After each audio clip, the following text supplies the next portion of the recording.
Shalom, Akim. I'm going to give all praises and glory to Yahweh, Bashem, Yahushai, Bashem, Rakah, Kadash. Double honors to the elders and apostles of GMS who teach and rule well. And salutation to all the Akim offer upon this earth which pushing this truth and sincerity. Shalom, Akim. I'm going to get into this article right here, man.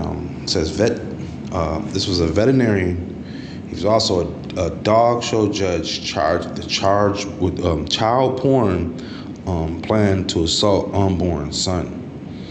You know, this is just bizarre and sick, but at the end of the day, this is just more and more proof, you know, that Babylon has to be destroyed, man. We have a sick thing going on right now. To visualize this, you have to understand that you have a man who's a vet. They said he was a lead vet at this spot, at this veterinarian he worked at, and he was real damn good at his job. You know, he's been getting paid good money for doing this, and that he also was married with kids. You know, and I seen the raid on his house. Jake was recording the raid on his house. You know, because in the neighborhood he lived in, you know, he lived in a mixed neighborhood because Jake was in the neighborhood, and that's a predominant neighborhood. And Jake would be joking with these family members of theirs. And when they seen the raid go down, they just started recording. They couldn't believe what was going on. And they hit the news, and they really find out what was going on. Because these dudes, they hide this stuff, man. You know, they could be your dentist, your co-worker, the police officer. The devil hides his stuff. But at the end of the day, they keep that stuff recorded. And that's how they really caught up with these demons. It's because they knew once they raided the house that they would find more and more evidence, man. All of these weirdos from Epstein Island guys to R. Kelly, sexual deviants out there, they keep recordings of these things, man. You know, they love to get kicks out of them, man. But yeah, and this dude was trusted, so you got to destroy the dogs that he had sex with. You got to put the kids into institutionalize their kids because they're jacked up. You know, the wife has to go to jail, the man has to go to jail. You know, and that's just the way it is, man, in society, man. And it's real sick out here, man. The scriptures speak about how Esau is with these animals and these dogs, man. They keep getting caught, story after story, because right after this story it hit, another story in another state had the same exact details and outline. A veterinarian, a show judge. No, I don't think he was a show dog judge, but he was a veterinarian, you know, with family, doing the same thing, banging the dog, and you know, and trying to have sex with the infant babies. This particular guy, in this case, I want to say they caught him just because he was driving around a neighborhood, whacking off with kids walking down the street, and the police arrested him, charged him, and then they did a follow-up at his house. And when they came to do the follow-up, that's when they just found all the evidence, the damning evidence that killed him. But yeah, Job wasn't even trusting these, man. Let me bring this up. This is Job 30:1. But now that they are younger than I, have me in derision, whose fathers would have disdained to have set with the dogs of my flock, man.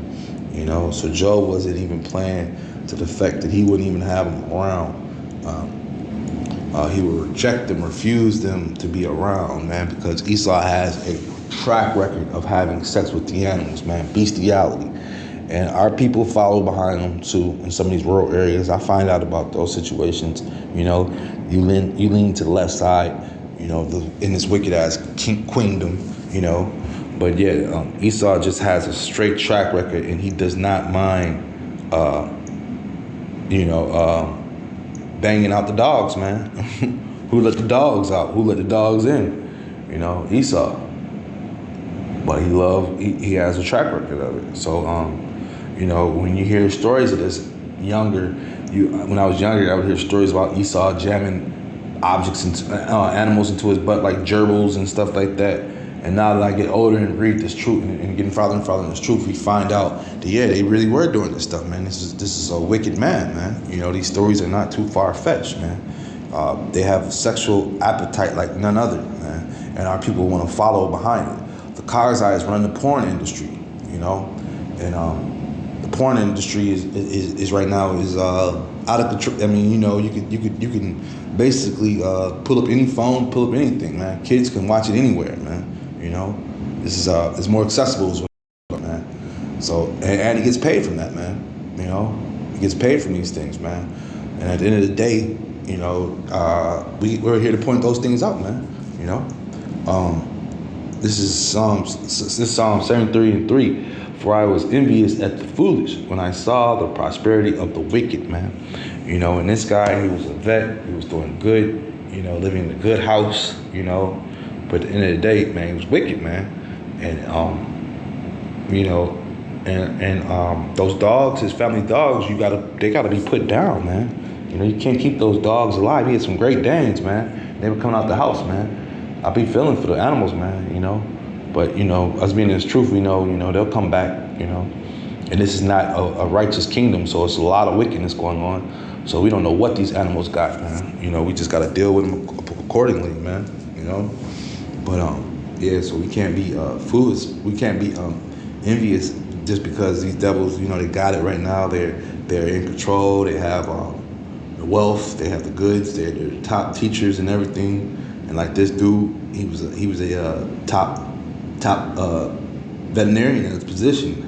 I want to say this guy, they said he was doing the eye surgery for the dogs and stuff. So you know how expensive that could be, you know, and how rare that is, because people really don't have money for that type of situation. But if it does come down to it, you know, you got that insurance and that good money, you can do what you want to do, you know. But yeah,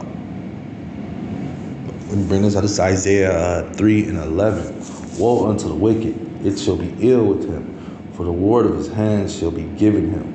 Yeah, so they're going to pay for what they did, banging out animals, recording it, you know, talking about he was going to assault his unborn child, you know. And the devil, they always play like that, man. This is, even though this is one guy who got caught, this Rick and Morty guy, he made a show before the Rick and Morty show came out. The writer, the director, or whatever you want to call it, he got a skit in showing how he went into a house and, you know, through a window and raped a baby, you know. So Esau gets a kick out of these things, man. You know, so woe unto the wicked, man. You know, so let me bring that back. At Isaiah 3:11, woe unto the wicked, it shall be ill with him, for the reward of his hands shall be given him, man. So all these wicked things this devil's doing is going to come right back upon his wicked ass, man. You know, recording having sex with animals, recording having sex with babies, thinking it's funny, you know, even making skits out of it, man. You know, what type of fucking joke is that, man? You know, but this is a wicked place, man. Job 9:24, the earth is given to the hand of the wicked, man. And he proves it daily, man. He proves it daily, man. The scriptures speak to us daily, man. But yeah, I just seen this little article, and like I said, it's two of them out there. This is one, and it's another one that came out. They came out back to back with these Edomites in different areas. So the spirit, the vibration of wickedness is on them, you know. That's why we need to be delivered out of this place, man. There's no saving Babylon. With that being said, I hope this is edifying. Shalom, Maki.